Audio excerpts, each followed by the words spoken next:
غزہ میں اسرائیلی دہشت گردی کا جو لوگ نشانہ بن رہے ہیں ان میں سب سے زیادہ وہ ہیں جن کی عمر دنیا کے سارے جھمیلوں سے بے پرواہ کھیلنے کودنے ہمکنے ہنسنے مسکرانے کھلکھلانے اور خوشیاں منانے اور خوشیاں بانٹنے کی تھی، لیکن اسرائیلی بمباری میں یہ مسکراتے چہرے زخموں کی تاب نہ لا سکے اور انہوں نے ہمیشہ کے لیے اپنی آنکھیں بند کر دیں۔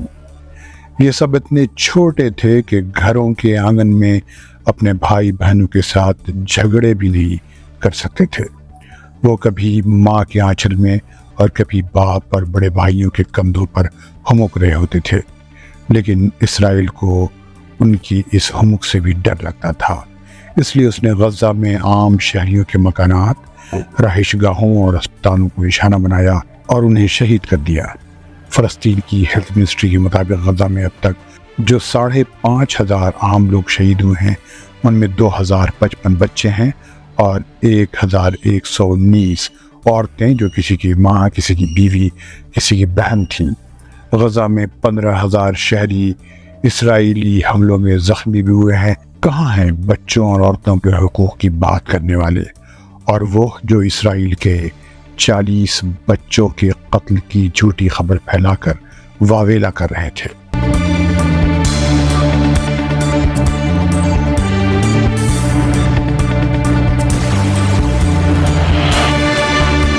عرب دیش کے دیکھنے والوں کو فیض الحق کا سلام۔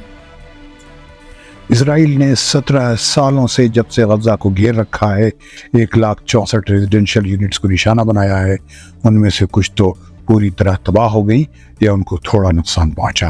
اب تک اسرائیل کی دھمکیوں کی وجہ سے 4 لاکھ غزہ کے رہنے والے اپنے گھروں کو چھوڑ چکے ہیں اور انہوں نے 217 پناہ گاہوں میں پناہ لی ہے یا اپنے رشتہ داروں، پڑوسیوں یا دوستوں کے ہاں رہنے پر مجبور ہیں۔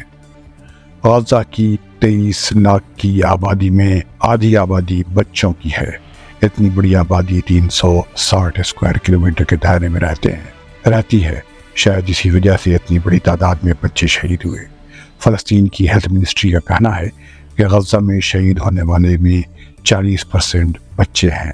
منسٹری کو اب تک اطلاع ملی ہے کہ 1450 لوگ مسنگ ہیں جو اسرائیلی حملوں میں تباہ ہونے والی عمارتوں کے ملبے میں پھنسے ہو سکتے ہیں۔ ان میں سے تقریباً 800 بچے ہیں۔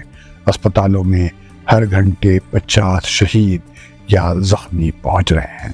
یہ ہیں ایک سیرین جرنلسٹ احمد فاخوری جو دوحہ میں الجزیرہ کے لیے کام کرتے ہیں۔ وہ اپنی سوشل میڈیا پوسٹ میں بتا رہے ہیں کہ انہوں نے حالات جاننے کے لیے غزہ میں لوگوں سے کانٹیکٹ کیا تو لوگوں نے بتایا کہ وہاں جہاں پورے خاندان اسرائیلی حملوں میں ختم کیے جا رہے ہیں، لوگ اپنی نسلوں کو بچانے کے لیے فکر مند ہیں۔